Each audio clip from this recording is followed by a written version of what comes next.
السلام عليكم ورحمة الله وبركاته. اخواتي عاملين ايه؟ قصتنا النهاردة معانا برعب، مفيش تحدي ولا مقلب. قصتنا هتبدأ معانا برعب، بس اولا متنساش تصلي على النبي وتعمل لايك والاشتراك عشان يوصلك كل جديد. قصتنا النهاردة بتبدأ، اسم القصة الست سكينة. قصتنا النهاردة بتبدأ بإيه؟ انت عمرك دخلت بيت وما رجعتش او رجعت بس متدمر؟ انا هحكي لك النهاردة عن البيت ده. قصتنا بتبدأ معانا بالشاب ادم، وادم كان هو بيحب يجمع صحابه ويصوروا فيديوهات على اليوتيوب. فقرروا في يوم انهم يخشوا بيت بس يصوروا قصة بجد مش فبركة، بس هم كانوا قاصدين يصوروها حقيقي. فكروا ان فيها ريتش عالي. ادم ان هو اللي بيفكر، هو اللي بيعمل كل الحاجات دي. وكريم هو اللي كان، هما كانوا 4 شباب وبنت وكلك كانوا مع بعض. فارجع لك تاني، فقلت لك ادم هو اللي كان بيفكر، يعني هو اللي عارف كل الحاجات دي. وكريم هو اللي كان بيمنتج. وواحد كمان مالك كان اكتر واحد معاهم بيخاف. وجاسر اللي هو كان مهووس بالجن والحاجات دي كلها. والخامسة اللي هي البنت، هي اخت مالك. اخت مين؟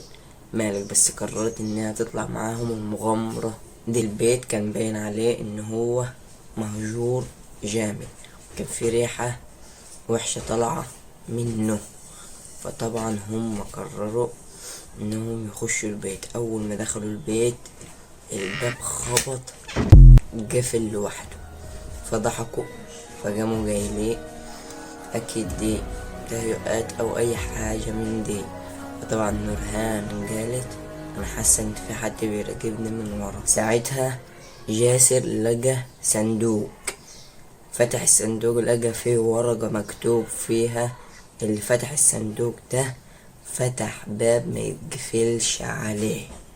كلك خافوا قلقوا. لاقوا في ظهر الورقة مكتوب كمان حاجة: الست سكينة ماتت مظلومة والدم عايز دم. فجأة مالك هو كان بيصور، الكاميرا تحته فصلت بقى بتصور حاجات سودة. بس كريم بقى سمع ان في حد بينادي فوق في الدور التاني. فطلع ونزل مرعوب. قال له انت شفت ايه؟ قال لهم انا شفت واحدة قاعدة وتقول محدش سمعني. الأوضة كانت مقفولة. فتحوا الأوضة لقوا عباية سودة ومراية مكسورة جنبها، والعباية دي كان وراها ورقة مكتوب فيها ايه الورقة؟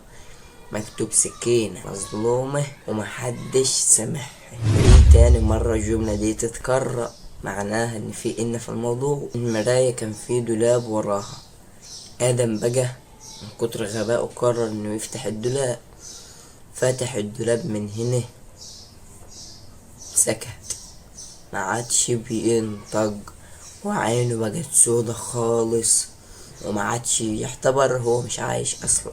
بقى بيقعد يضحك لوحده، وضحكته مش عادية، ضحكة بتكون باردة كده. في الوقت ده كريم هو كمان اختفى، وسمعوا صوته في الكاميرا، مع ان الكاميرا ما بتصورش، بس صوته طلع وهو بيقول مش انا ما كنتش اقصد اخش المكان ده. مالك وقع من على السلم وهو بيجري، والحيطة مكتوب عليها بالدم الدم عايز دم. يبقى معنى كده اللي هم خدوا الدم اللي كانوا عايزينه. مالك وقع من على السلم وهو ينزل على السلم كده، مالك راح. يبقى كده يعتبر مالك راح وادم راح، يعني ادم يعتبر راح، هو ما ماتش بس يعتبر راح. وكريم راح، كده التلاتة دول راحوا، يعني ماتوا. يتبقى من جاسر ونورهان، الاتنين دول. شوف انا لسه بتكلم في ايه.